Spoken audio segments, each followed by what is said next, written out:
അർജുനെ തേടി പ്രതീക്ഷയോടെ 9-ാം നാൾ തിരച്ചിൽ ആരംഭിച്ചു. ഒരു വാർത്തയുടെ ടൈറ്റില്. പുഴയിൽ വലിയ ലോഹവസ്തു. ഇന്നത്തെ പരിശോധന അത്യാധുനിക സംവിധാനങ്ങളോടുകൂടി എന്തൊക്കെയോ. അർജുന തിരച്ചിൽ 9-ാം നാൾ വീണ്ടും. പല വാർത്താ ചാനലാണ് കേട്ടോ. പ്രതീക്ഷയേറുന്നു. ബൂം എക്സ്കവേറ്റർ എത്തി. വലെ ബേഷ്. പിന്നെ റിട്ടയേർഡ് മേജർ ഇന്ദ്രബാലൻ ഷിരൂരിലേക്ക് തിരിച്ചു. നാളെ ഉച്ചയോടുകൂടി സംഘം അവിടെ എത്തും. അതപ്പോൾ 10-ാം ദിവസം എത്തും. റിട്ടയേർഡ് മേജർ എന്ന് പറഞ്ഞാൽ റിട്ടയേർഡ് അല്ലല്ലേ, ഇപ്പോൾ നിലവിൽ ജോലി ചെയ്യുന്ന മേജർ അല്ല, വേറെ പണിയൊന്നും ഇല്ലാഞ്ഞപ്പോൾ ഉള്ളൊരു മേജർ വരുന്നെന്ന്. കൊള്ളാം, വളരെ മനോഹരമായിരിക്കുന്നു. ഇനി വേറെ ആരെങ്കിലും ഉണ്ടോ ഇങ്ങനെ റിട്ടയർ ആയി പോയവരോ, അല്ല ഇനി മേജർ ആകാൻ ആഗ്രഹിക്കുന്നവരോ? ലോറി ഡ്രൈവർമാരുടെ ദുരിത ജീവിതം അതടുത്തത്. എൻ്റെ അമ്മോ, ഇങ്ങനെയുണ്ടോ ഇവിടെ കോമഡിക്കാര്. ഇനി വേറെ സാധനം പറയാം. വേറൊരാളുണ്ട്, ഇസ്രായേല്. എന്താണ് പേര് നടത്തില്ല. അയാൾ ഏത് ദുരന്തം ഉണ്ടായാലും ആ സ്ഥലങ്ങളിലൊക്കെ പോയി ആൾക്കാരെ രക്ഷിക്കാൻ ശ്രമിക്കുന്ന ഒരു ചെറുപ്പക്കാരനെ പറ്റിയൊക്കെ വാർത്ത വരുന്നുണ്ട്. വളരെ നല്ല വാർത്തയാണ്. അയാൾ അങ്ങനെ പലയിടത്തും പോയി പലതും ചെയ്യുന്നുണ്ട് സ്വമേധയാ. ആരും ഇങ്ങനെ, അയാൾ റിട്ടയർഡും അല്ല, അയാൾ സർവീസിലും അല്ല. പക്ഷേ എന്തോ ഒരു ഇപ്പോൾ പലരും അങ്ങനെ ചെയ്യുന്നുണ്ട്. ഇപ്പോൾ ഡോഗ് റെസ്ക്യൂ ചെയ്യാൻ പോകുന്നവരും അങ്ങനെയൊക്കെ തന്നെയാണ്. സ്വമേധയാ അവർക്ക് ആ ഒരു ചെയ്യുന്ന പ്രവൃത്തിയോടുള്ളൊരു എന്തോ ഒരു പ്രത്യേക ഒരു അഫെക്ഷൻ, മറ്റുള്ളവരെ സഹായിക്കുന്നതിൽ ഒരു സന്തോഷം കണ്ടെത്തുന്ന മനുഷ്യൻ. അവർ പ്രതിഫലം ഒന്നും നോക്കിയിട്ടല്ല ചെയ്യുന്നത്. എല്ലാം റിട്ടയർ ആകുമ്പോൾ വെയിറ്റ് ചെയ്തൊന്നുമില്ലായിരിക്കും. എനിക്കൊന്നും ഇയാൾ കേട്ടിട്ട് ചിരി വരും. അപ്പോൾ അങ്ങനെ അല്ല, പുള്ളി നേരത്തെ എന്തെങ്കിലുമൊക്കെ ചെയ്ത ആളായിരിക്കും, എന്തെങ്കിലും ആട്ടെ. ഇപ്പോൾ അങ്ങനെ ചെയ്യാൻ മിലിറ്ററിയിൽ ആളില്ല, റിട്ടയർ ആയ ഒരാൾ കൂടെ ബാക്കിയുള്ളൂ. ഇയാളോട് ഇത് വംശനാശം സംഭവിച്ചുകൊണ്ടിരിക്കുന്ന ഒരു പ്രത്യേകം ജീവിയാണ് എന്നൊക്കെ തോന്നുന്നു കേട്ടപ്പോൾ. എങ്ങനെയൊക്കെ പറഞ്ഞാലും അങ്ങനെയൊക്കെ ഒത്തിരി പേര് ഇതിനകത്ത് ഇടപെടുന്നുണ്ട്. ഇപ്പോൾ ഈ പറഞ്ഞ ഇസ്രായേൽ, അയാളുടെ പേര് ഞാൻ മറന്നുപോയി. അയാൾ ഇങ്ങനെയുള്ള സ്ഥലങ്ങളിലൊക്കെ പോകുന്നു, പലതരത്തിലുള്ള രക്ഷാപ്രവർത്തനങ്ങൾ ഏർപ്പെട്ടിട്ടുണ്ട്, കുഴപ്പമില്ല, നല്ല കാര്യം എന്നൊക്കെ പറയുമ്പോഴും വേറൊരു കോമഡി ഉണ്ട് ഇതിനകത്ത്. പഴയൊരു വാർത്തയാണ് ഇത്, കണ്ടോ? ഓർമ്മയുണ്ടോ? മേജർ വിര പറഞ്ഞത്, അല്ല സോറി, മേജർ രവി മോഹൻലാലിന് കേണൽ പദവി കൊടുത്തതിൻ്റെ ഗുണം മുഴുവൻ പട്ടാളത്തിനാണ്, അല്ലാതെ മോഹൻലാലിനല്ല. കാരണം നാളെ ഒരു യുദ്ധം വന്നാൽ യുദ്ധമുഖത്ത് ലാൽ കയറി നിന്ന് കയറി വാടാ മക്കളെ എന്ന് വിളിച്ചാൽ കാലൊടിഞ്ഞു കിടക്കുന്ന മലയാളിയും എഴുന്നേറ്റ് ചങ്കൂറ്റത്തോടെ യുദ്ധമുഖത്തേക്ക് ഓടിയെത്തും. ഒരു മേജർ, വേറൊരു മേജർ കേട്ടോ, ഇതും റിട്ടയർഡാ. ഓരോ കണ്ടുപിടുത്തങ്ങളാണ്. ശാസ്ത്രജ്ഞ മേജർ എന്ന് പറയുന്നത്. മേജർമാരിലും ഉണ്ടല്ലോ, പട്ടാളത്തിലേക്ക് ഒരുപാട് ശാസ്ത്രജ്ഞന്മാരുണ്ട്. അതിനകത്ത് റിട്ടയർഡ് വന്ന് കേരളത്തിൽ വന്നു കഴിഞ്ഞാൽ പെട്ടെന്ന് കുറേ സാമൂഹ്യ പ്രതിബദ്ധതയൊക്കെ കൂടിയിട്ട് സിനിമ എടുത്ത ആളാണ്. സിനിമയൊക്കെ ഒന്ന് കാണണം. പട്ടാളക്കാർ ഇത്രയും നാറ്റിച്ച സിനിമ വേറെ കാണത്തില്ല. അത്രയ്ക്കും ദുരന്തം പിടിച്ച കഥകളുമായിട്ട് ഒരു പട്ടാളമൊക്കെ കുറേ നാളോട് കഴിഞ്ഞാൽ ഈ സിനിമ കണ്ട ആൾക്കാർ കളിയാക്കി പട്ടാളക്കാർക്ക് തീർച്ചയായിട്ടും നാണക്കേട് വരുന്ന ടൈപ്പ് സിനിമയാണ് പുള്ളിയുടെ സിനിമ. എന്താ കാണിച്ചിട്ട് കാര്യമില്ല, കാരണം അത് അതുപോലെ എന്തുകൊണ്ട് കൊള്ളാത്ത സിനിമ. മോഹൻലാലിനെ കാസ്റ്റ് ചെയ്ത് മോഹൻലാൽ ടാങ്കറിൻ്റെ ഫ്രണ്ടിൽ കുത്തിയിരുന്നപ്പോൾ ടാങ്കർ ഇങ്ങനെ താന്ന്, ആ ഫ്രണ്ട് വീലിനല്ല ഫ്രണ്ട് സൈഡ് ഇങ്ങനെ താന്നിരിക്കുന്നു. അതായിരുന്നു മേജർ. അതിനകത്ത് പുള്ളി കാണുന്ന മേജറാണ്. മിലിറ്ററിയിലേക്ക് ഇങ്ങനത്തെ മേജർമാരുണ്ടോന്ന് അറിയത്തില്ല, ഇങ്ങനത്തെ. അപ്പോൾ എന്തേ മോഹൻലാൽ വിളിക്കാൻ ആരെയും? യുദ്ധമൊന്നും നടക്കുന്നില്ല. ഒരു മനുഷ്യൻ, ഒരു മലയാളി, നമ്മളങ്ങനെ മലയാളി എന്നൊന്നും പറയേണ്ട കാര്യമില്ല. എന്നാൽ പോലും മോഹൻലാലിൻ്റെ ആരാധകനായിരുന്നു ഇവൻ അറിയത്തില്ല, ഈ ലോറി ഡ്രൈവറെ. അങ്ങനെയൊക്കെ വല്ലതും പറഞ്ഞിരുന്നേ മോഹൻലാൽ വിളിച്ചിരുന്നേ ഇപ്പോൾ യുദ്ധമുഖത്തേക്കൊന്നും പോകണ്ട. അതുകൊണ്ട് അവിടെ ചെന്ന് മണ്ണ് മാന്താൻ എത്ര ഫാൻസ് അങ്ങ് ഇറങ്ങി ചെന്നേനെ. എന്താ മോഹൻലാൽ അങ്ങനെ പറയാതെ? മോഹൻലാൽ അല്ലാത്തപ്പോൾ വന്നിട്ട് കൊറോണ വൈറസിനെ എങ്ങനെ കൊല്ലണം, അതിൻ്റെ ശാസ്ത്രീയ വശങ്ങളെക്കുറിച്ച് പറയാറുണ്ട്. വേറെ ചില ഇഷ്യൂസ് ഉണ്ട്. ഇവിടെ പിന്നെ മറ്റേ ജയസൂര്യ, സാമൂഹ്യ പ്രതിബദ്ധതയുള്ള, അവൻ്റെ സിനിമയൊന്നും ഇറങ്ങുന്നില്ല, അല്ലേ കാണാമെന്ന്. അവൻ അവിടെ ചെന്ന് നിന്ന് ഷോ കാണിച്ചേനെ. ഇങ്ങനത്തെ അല്പന്മാരും ഇങ്ങനെ സ്വന്തം പബ്ലിസിറ്റിക്ക് മാത്രം പ്രതിബദ്ധത കാണിക്കുന്നവരെ തിരിച്ചറിയാൻ പറ്റാത്തൊരു പ്രശ്നം നമ്മുടെ സമൂഹത്തിനുണ്ട്. മലയാളി പൊതുവെ അങ്ങനെയൊക്കെ തന്നെയാണ്. അവർക്ക് കാര്യമുള്ളത് ഇടപെടുന്നവർ കാണത്തില്ല.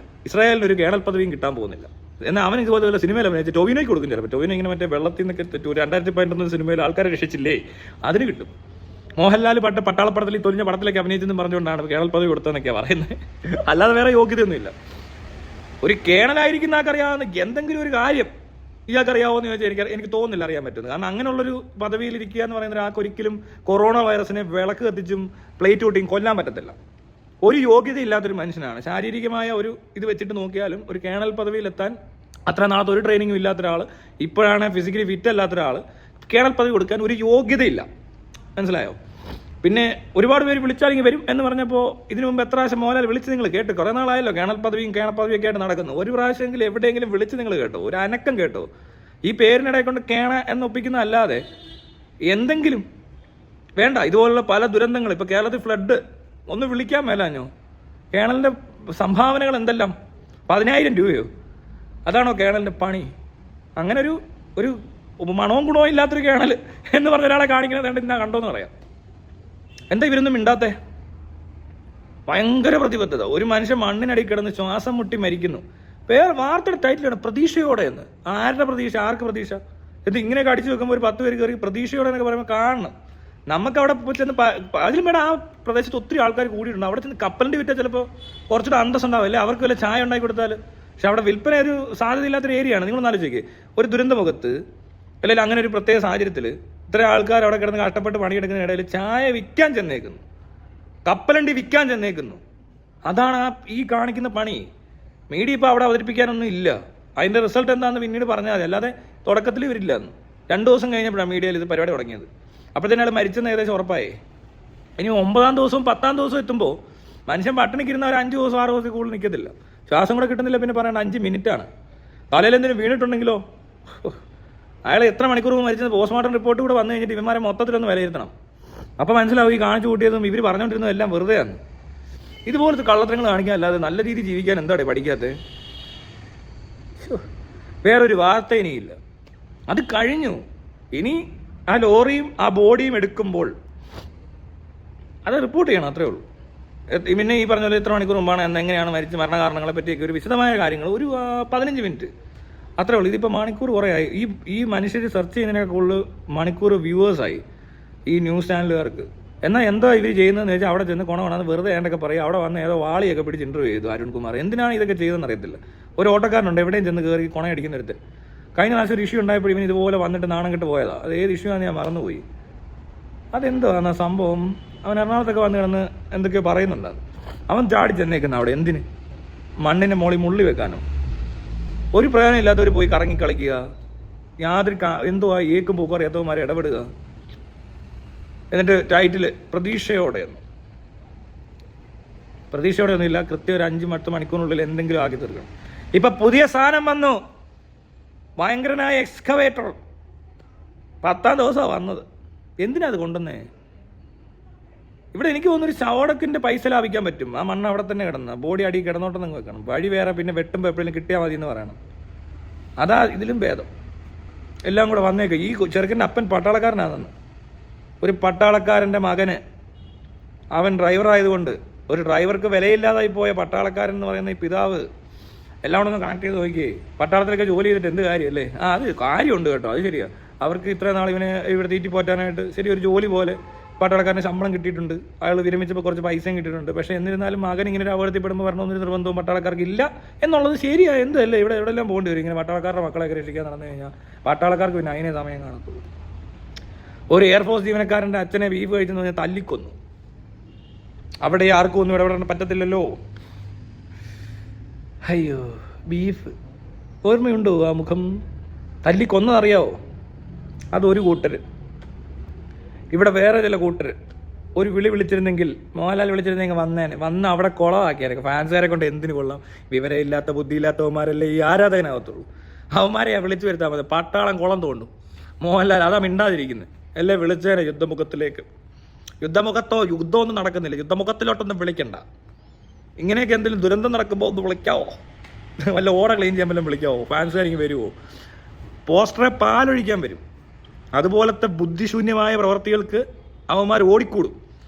ഈ മോഹൻലാൽ എവിടെയെങ്കിലും വന്ന് ഒന്ന് നടന്നു പോയാൽ അതിൻ്റെ പുറകെ പട്ടി നടക്കുന്ന പോലെ, പട്ടി നടക്കുന്ന പോലെ ശരിയാ, കറക്റ്റാണ്. ഈ ഗില്ലപ്പട്ടികൾ ഇങ്ങനെ പുറകെ നടക്കുന്ന പോലെ കുറേ ബുദ്ധിയും ബോധം ഇല്ലാത്തവന്മാർ എന്ന് നടക്കാനൊക്കെ കൊള്ളത്തുള്ളൂ ഇവന്മാരെ കൊണ്ട്. അല്ലാതെ എന്തിന് കൊള്ളാവുന്നവരാ മോഹൻലാലിൻ്റെ ഫാനാവുന്നത്? അല്ല, മോഹൻലാലിൻ്റെ ഫാനാവേണ്ട ആവശ്യമൊന്നുമില്ല. ഇവിടെ ബോധമുള്ള ഒരു മനുഷ്യനാവത്തില്ല. ഇങ്ങനെ പാട്ടിയെ പോലെ നടക്കണമെന്നുണ്ട് അവൻ്റെ ബുദ്ധിശൂന്യത ഒന്ന് മനസ്സിലാക്കി നോക്കൂ. അത്രയ്ക്ക് ബുദ്ധിയില്ലാത്തവന്മാരെ ഇതിൻ്റെയൊക്കെ പുറകെ ഇങ്ങനെ നടക്കത്തുള്ളൂ. മിഴിച്ച് അയ്യോ എന്തോ വലിയ സാധനം വന്ന പോലെ. ഞാൻ സിനിമയൊക്കെ കാണും, അത്രേ ഉള്ളൂ. അല്ലാതെ ഇയാളുടെ പുറകെ നടക്കേണ്ട ആവശ്യമൊന്നും ആർക്കും ഇല്ല. എനിക്കൊട്ടുമില്ല. ഞാൻ അങ്ങനെ ഒന്നും കാണുമ്പോൾ ഇവരെ കണ്ട് പണ്ട് തൊട്ട് എനിക്കില്ല. മമ്മൂട്ടി അത് പോയാൽ ഞാൻ എന്നാ വേണം? മമ്മൂട്ടിക്ക് പോകണ്ടേ അതുവഴി? അല്ലേ, ശരിയല്ലേ? അയാൾക്ക് അയാളുടെ സ്വാതന്ത്ര്യം ഉണ്ട്, അയാൾ പൊക്കോളും. അല്ല അയാളെ പുറകെ കിടന്ന് അയാളെ ബുദ്ധിമുട്ടിക്കുകയും കൂടെ ചെയ്യരുത്. അതിനുകൂടി ബുദ്ധിയില്ലാത്തവന്മാരായി വരുന്നത്. എനിക്ക് ഇഷ്ടമല്ലാത്തതുകൊണ്ടല്ല വലതും ചെന്ന് കയറാത്തെ. അല്ല അവർക്ക് അവർ നമ്മളോട് എന്തെങ്കിലും മിണ്ടണമെന്ന് നമ്മൾ തമ്മിൽ അറിയാവുന്നവരാണ് മിണ്ടും.